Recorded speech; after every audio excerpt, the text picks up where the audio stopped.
E esta bênção de tudo que aconteceu anteriormente no Antigo Testamento, todas as provas que o povo de Israel passou, todas as situações que os homens do passado, que os patriarcas passaram, todas as coisas que aconteceram na vida daqueles profetas, na vida de José, na vida de Moisés, na vida de Elias, na vida de Jeremias, Isaías, as profecias que eles deram, tudo isso nos revela Jesus e nos mostra este grande plano de Deus para a nossa salvação, para que nós hoje pudéssemos ser beneficiados.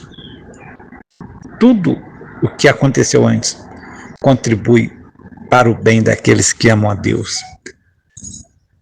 daqueles que são chamados segundo o seu propósito. Deus tem um propósito no nosso chamado. Deus chama as pessoas com um propósito certo, com um propósito designado. Deus te designou para um propósito. O primeiro propósito é o louvor a Ele. Eu creio que podemos elencar aqui vários propósitos de Deus, mas na verdade você mesmo vai descobrir os propósitos de Deus na sua vida, mas com certeza, além do louvor a Ele, né, nós devemos estar sempre bendizendo o nome do Senhor, fazer como o salmista fala repetidamente várias vezes: bendize, ó minha alma, ao Senhor, por todos os benefícios que me tem feito. Sim, nós devemos louvar a Deus, engrandecer o nome de Jesus, e a nossa vida seja para o engrandecimento, não nosso, mas de Deus, que nós não possamos nos vangloriar, nos ensoberbecer por termos ou fazermos ou sermos alguém ou alguma coisa, mas é Deus que está agindo em nós e nos preparando sempre para fazermos a sua obra, para fazermos aquilo que é necessário nós fazermos na nossa vida. E o propósito maior de Deus é para a nossa salvação e para a salvação daqueles que estão ao nosso redor, daqueles que, mesmo às vezes perdidos neste mundo, mas que vão ter a oportunidade de conhecer a Deus, de conhecer a Jesus, de conhecer este chamado glorioso para viver na presença de Deus. Então Deus, Ele chama segundo o seu propósito. Deus chama as pessoas segundo o seu propósito, porque os que antes ou dantes Ele conheceu, também os predestinou. Ou seja, Deus, no seu conhecimento até mesmo antecipado da vontade das pessoas de o servirem, de saber que muitos vão se colocar à sua disposição e vão crer, Ele já conhecendo isso, Deus já nos predestinou para sermos conforme a imagem de seu Filho, ou seja, Deus, Ele quer que nós nos aproximemos cada vez mais dEle através de Jesus, através daquilo que Jesus ensinou, através daquilo que Jesus foi.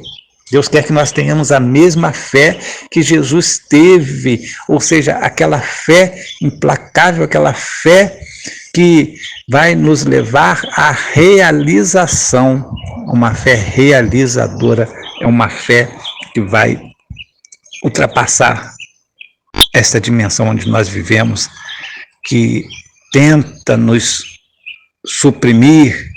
suprimir, inclusive, a nossa fé, mas nós vamos avançando, porque nós fomos chamados para sermos conforme a imagem do Filho, ou seja, de Jesus, a fim de que Ele, Jesus, este Filho amado de Deus, seja o primogênito entre muitos irmãos, ou seja, Jesus foi o primeiro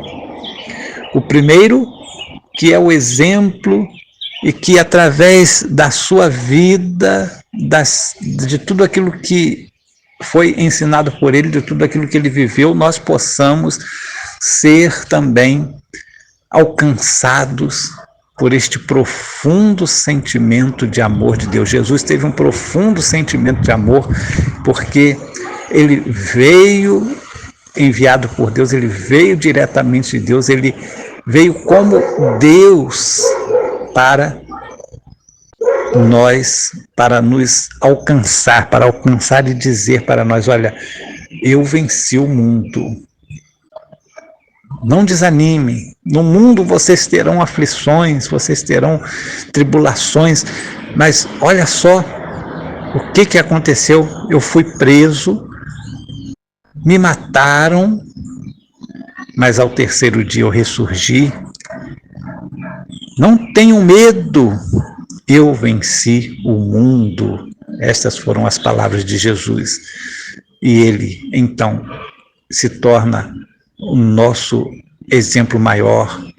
É ele, e através dele que se abriu o véu, abriu o tempo, se abriu a presença de Deus agora para nós, nos deixando livres para escolher estar na presença do Senhor, estar na presença do Deus Todo-Poderoso, do Deus vivo, estar na presença do Deus Criador, simplesmente com uma atitude de fé.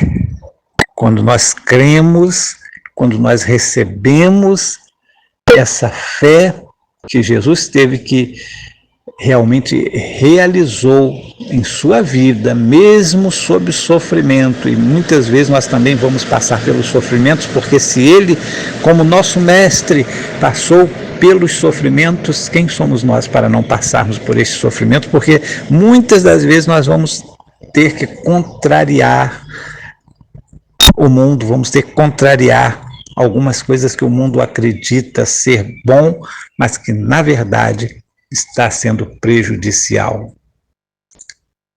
Então, meus amados irmãos, vamos ficar firmes neste propósito que Deus nos chamou. Ele nos chamou segundo o seu propósito e nos predestinou, ou seja, ele já sabendo que nós iríamos crer, ele já nos deu a forma de sermos como o seu Filho. É isso que nós devemos procurar na nossa vida cristã, sermos conforme a imagem do Filho de Deus, sermos conforme, termos as mesmas características, os mesmos desejos de querer amar, de querer fazer a vontade do Pai e não a nossa própria vontade. Que Deus nos abençoe e que nós possamos, como irmãos em Cristo, irmãos do nosso Senhor Jesus Cristo, que é o nosso irmão mais velho, o nosso irmão maior, digamos assim, e nós todos somos irmãos uns dos outros, nós possamos nos confraternizar e agradecer a Deus, porque Ele tem cuidado de nós, Ele planejou tudo para nós sermos conforme a sua imagem, para a nossa salvação. Um bom domingo, Deus abençoe a sua vida em nome de Jesus.